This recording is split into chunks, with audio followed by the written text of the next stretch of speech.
The What to Next podcast helps you build a TBR of future favorite books. In each episode, Lori and Maine interviews authors and book influencers to recommend books they loved for you to pick up today.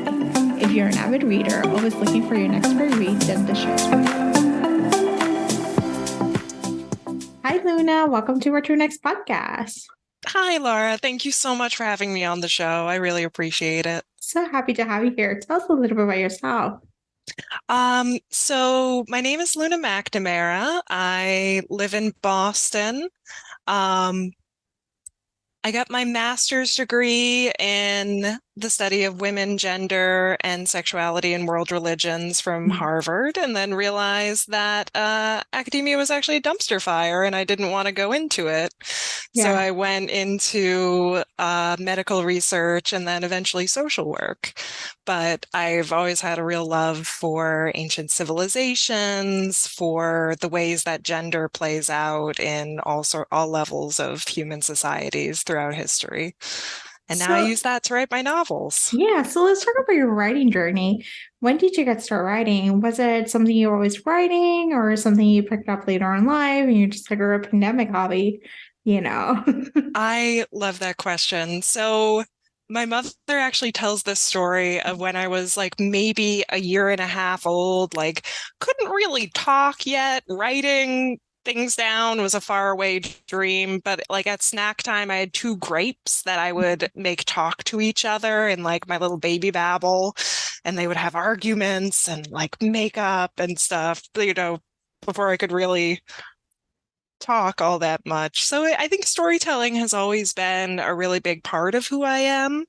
And in terms of my writing journey, I did some writing in my teenage years, but you know, your brain is still forming, your prefrontal cortex is not fully developed yet. So I kind of left that behind. But then in my mid to late 20s, I actually started writing fan fiction. And I realized I loved it. And I love the communities and I love the process of writing and turning this idea in your head into tens of thousands of words. And that's how my novel Psyche and Eros got its start, was as fan fiction. And during the pandemic, as I had all this time on my hands, there really wasn't much else to do. I revisited it and was like, you know, I could do a lot more with this than I have. So I focused on that, and the end result of a very up and down journey is my novel Psyche and Eros. So we got to talk about Psyche and Eros. What is the elevator pitch? The way I describe it is it's a little bit Madeline Miller's Circe, a little bit Disney's Hercules. You have the headstrong princess Psyche and the jaded elder god Eros brought together by a love curse, and they have to figure that out. And so what was the process of researching, you know, mythology and like coming up with a story? You mentioned it started as a fan fiction and then it just evolved. Like, but what was that process for you? Yeah, and you know, it was just a fun project, but like coming from an academic background, I knew I was going to make changes. I knew it was fiction and I didn't want to be completely beholden to the historical and mythological sources, but I still wanted it to be grounded in it. And I drew, like, I ended up putting some of my research skills into play. I would not call myself an expert on the myth, but I was really interested in digging into the actual source text that we get the myth from, which is The Golden Ass by Lucius Apuleius, from roughly the 2nd century of the Common Era, written at the fringes of the Roman Empire. And it is an absolutely bonkers book. It follows the journey of this young man, Lucius, who is turned into the form of an ass by these Thessalian witches, and eventually has to find his way back to human form, but not after a lot of adventures that bring him into contact with the stock characters of his day. And the story of Eros and Psyche is set into the middle of that novel. And it's actually put in the mouth of an elderly woman who serves as a cook to a group of bandits. And she's telling this story to a young woman who has been taken captive by those bandits and understandably is very upset by this. But the elderly woman is like, listen, don't worry. I know you had bad dreams. I know you're stressed, but like, things will end up all right for you. And let me tell this story to you in the meantime to show this to you. So that's the origin of the Eros and Psyche myth. And I've had the incredible privilege to correspond with some scholars who specialize in it. And the consensus seems to be that Apuleius pretty much invented the myth, but he did draw on some existing sources and traditions that are now lost to us. And there is a statue of Eros and Psyche that predates Apuleius's novel in the British Museum.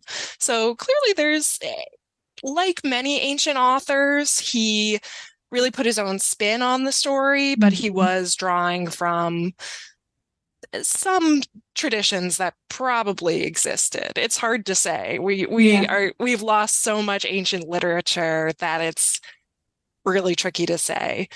And let me see. So I was also interested in what the myth might have meant to Apuleius, which he was a Neoplatonist philosopher.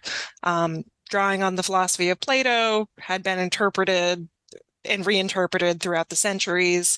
But Apuleius seemed to really like this idea of the ascent of the soul, that for our spiritual development, we have to pass through different stages, all culminating in union, enlightenment, comprehension of the mysteries, call it what you will. And I also got really interested in modern and contemporary interpretations. And there's a number of sources about what the story of Eros and Psyche tells us about psychology, about the way women fall in love, about the way men fall in love. I'm a little skeptical of these like entrenched gender differences. I think people are more similar than they are different, but I had a lot of interest in the way that this myth had been delivered to the modern era. And in terms of other fictional sources, C.S. Lewis's Till We Have Faces was another inspiration as well, which in his retelling, he focuses on what the perspective of one of Psyche's sisters, which I shift around in my novel a little bit. But I looked at some contemporary scholars of Greece and Rome.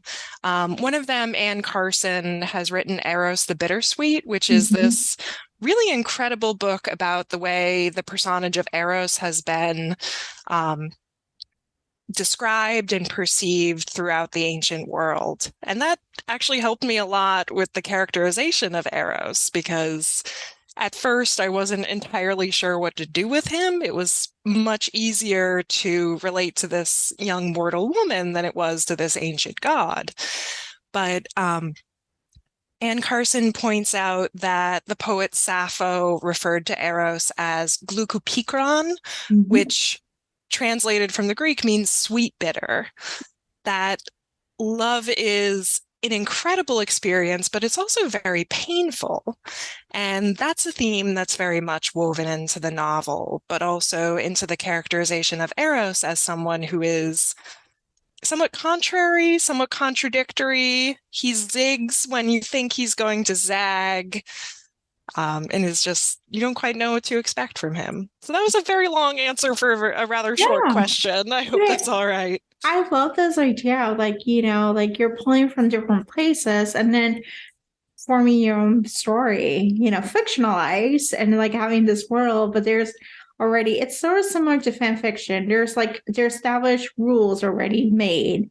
And so you're actually building a world around those established rules, Exactly. Well, arguably, this is a very old game, and a lot of the classical writers were writing fan fiction. Yeah. Homer was probably not the origin of the Iliad and Odyssey stories that we have today. He was probably getting that basic outline from somewhere else and putting his Mhm. own spin on it. And Euripides' Medea is a more well-documented instance of this, where the playwright Euripides in, I think, the 4th century before the Common Era in Athens, um, wrote the play that we get Medea as a child murderer from. But Mhm. it seemed to have really shocked his contemporaries. And there are other sources that say it wasn't Medea who killed her children. It was the Corinthians in the city where she lived, or it was an accident, or something else happened. But in Euripides' fanfic, the famous Medea, he had his own twist. And I think that's the fun thing about myth, is that it is very democratic, that people can lock into it and have their own readings of it, have their own interpretations. And it might not necessarily be what I would do with those myths, but I love seeing the creativity that people bring to it. Yeah, this is fascinating.